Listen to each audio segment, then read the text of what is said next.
ಪವಿತ್ರ ವಂದನ ಸೀರಿಯಲ್ನಲ್ಲಿ ಏನಾಗುತ್ತೆ ಅಂತ ನೋಡೋಣ. ಈ ಕಡೆ ಪವಿತ್ರ ಬಂದುಬಿಟ್ಟು ಆ ನಾಟಕ ರಾಣಿಗೆ ಹೋಗ್ಬಿಟ್ಟು ಊಟ ಕೊಡೋಕ್ಕೆ ಅಂತ ಹೋಗಿರ್ತಾಳೆ.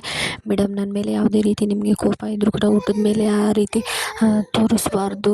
ಹಾಗೆ ನೀವು ಊಟ ಮಾಡೋದನ್ನು ಬಿಡಬೇಡಿ. ಯಾವುದೇನು ತೊಂದರೆ ಆಗಿದ್ದರೂ ಎಲ್ಲ ಸಾಲ್ವ್ ಮಾಡೋಣ, ಊಟ ಮಾಡ್ಕೊಳ್ಳಿ ಮೇಡಮ್ ಅಂತ ಪವಿತ್ರ ಹೇಳ್ತಾಳೆ. ಅದಕ್ಕೆ ಅವಳು ಇಲ್ಲ ಹೋಗಿಲಿ, ನೀನು ಬಂದಿದ್ದರಿಂದ ಇಷ್ಟೆಲ್ಲ ಆಗಿರೋದು ಅಂತ ಪವಿತ್ರಿಗೆ ಬೈತಿರ್ತಾಳೆ. ಆನಂತರ ಊಟದ ಮೇಲೆ ತೋರಿಸ್ಬಾರ್ದು ಮೇಡಮ್, ಈ ರೀತಿ ಸಿಟ್ಟು ಆ ರೀತಿ ಹಾಗಂತ ನಮ್ಮ ಅಜ್ಜ ಹೇಳಿದ್ದಾರೆ, ಪ್ಲೀಸ್ ಮೇಡಮ್ ಊಟ ಮಾಡಿ ಅಂತ ಪ್ಲೇಟ್ ತೊಗೊಂಡು ಅವಳ ಹತ್ರ ಹೋಗ್ತಾಳೆ. ಅಷ್ಟರಲ್ಲಿ ಅವಳು ಪ್ಲೇಟನ್ನು ಜೋರಾಗಿ ತಳ್ಳಿಬಿಡ್ತಾಳೆ. ಆ ಪ್ಲೇಟಲ್ಲಿರೋ ಅನ್ನ ಎಲ್ಲ ಕೆಳಗಡೆ ಬಿದ್ದೋಗುತ್ತೆ. ಆನಂತರ ಅವಳು ಅಳ್ತಾ ರೂಮಿಂದ ಹೊರಗಡೆ ಹೋಗ್ತಾಳೆ.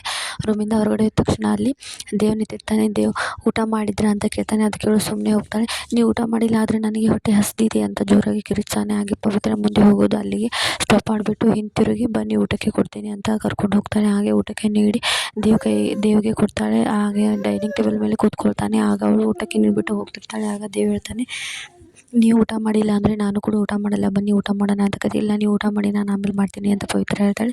ಇಲ್ಲ, ನೀವು ಮಾಡಿದರೆ ಮಾತ್ರನೇ ನಾನು ಊಟ ಮಾಡೋದು ಅಂತ ದೇವ್ ಹೇಳ್ತಾನೆ. ಆಗ ಪವಿತ್ರನು ಬಂದು ಕೂತ್ಕೊಂಡು ಊಟ ಮಾಡೋಕ್ಕೆ ಶುರು ಮಾಡ್ತಾರೆ. ಈ ಕಡೆ ಪವಿತ್ರ ಮನಸ್ಸಲ್ಲಿ ಒಂದೊಂದಾಗಿ ದೇವ್ ಮೇಲೂ ಪ್ರೀತಿ ಹೆಚ್ಚಾಗ್ತಾ ಹೋಗುತ್ತೆ. ಇದನ್ನು ನೋಡಿದ ಅವಳು ಚಾಂಡಾಳಿಗೆ ಹೊಟ್ಟೆ ಉರಿತಾ ಇರುತ್ತೆ. ನನ್ನನ್ನು ಈ ರೀತಿ ಉಪವಾಸ ಇಟ್ಬಿಟ್ಟು ನೀವಿಬ್ಬರು ಜೋಡಿಯಾಗಿ ಕೂತ್ಕೊಂಡು ಊಟ ಮಾಡ್ತಿದ್ದೀರಾ, ನಿಮಗೆ ಸರಿಯಾಗಿ ಮಾಡ್ತೀನಿ ಅಂತ ಅವಳು ಪ್ಲ್ಯಾನ್ ಆಗ್ತಿರ್ತಾಳೆ. ಹಾಗೆ ಇವ್ರ ಅಮ್ಮನೂ ಅಷ್ಟರಲ್ಲಿ ಅಲ್ಲಿಂದ ನೋಡ್ತಾರೆ. ನನ್ನ ಮಗನ್ನ ಕೊಂದು ಹಾಕ್ಬಿಟ್ಟು ಇವರಿಬ್ಬರು ನೋಡು ಎಷ್ಟು ಆರಾಮಾಗಿ ಊಟ ಮಾಡ್ತಾ ಕೂತಿದ್ದಾರೆ ಅಂತ ಅವಳು ಅಂದ್ಕೊಳ್ತಿರ್ತಾಳೆ. ಇಷ್ಟ ಆಗುತ್ತೆ ಇವತ್ತಿನ ಎಪಿಸೋಡಲ್ಲಿ. ನೆಕ್ಸ್ಟ್ ಎಪಿಸೋಡ್ಗೆ ಸಬ್ಸ್ಕ್ರೈಬ್ ಮಾಡಿ.